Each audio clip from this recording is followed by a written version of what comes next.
पवन खेसारी के विवाद में ज्योति सिंह की कुछ तस्वीरें सोशल मीडिया पे आग लगाने की काम कर रही है। मैं ऐसा इसलिए बोल रही हूँ कि आप भी कुछ तस्वीरें देखें जिसमें ज्योति सिंह काफ़ी बेबाक नज़र आ रही हैं।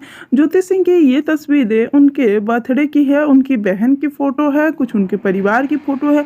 लोग इस फोटो को काफ़ी ज़्यादा पसंद भी करें, लेकिन इस विवाद के बीच में ज्योति सिंह ऐसा पोस्ट करी है। इसके पीछे का रीज़न क्या आप जानते हैं? वीडियो को लाइक कर दें। इसके पीछे का रीज़न बहुत कुछ है कि ज्योति सिंह पहले से ही काफ़ी ज़्यादा अपने पोस्ट को लेकर चर्चे में थी, और उसके बाद पवन सिंह और खेसारी लाल जी के बीच में हुए विवाद को भी एक हवा से मिल गई है और बात पे विवाद काफ़ी बड़े बड़े हो रहे हैं। ज्योति सिंह ने अभी तक इस पर कुछ रिएक्ट नहीं किया है, लेकिन जल्द ही रिएक्ट करने वाली है, क्योंकि खेसारी लाल ने पर्सनल सवाल उठाए हैं और ज्योति सिंह पवन सिंह को तो सपोर्ट करती है, ये तो सबने देखा है। अब क्या ज्योति सिंह फिर से एक बार सपोर्ट करेंगी?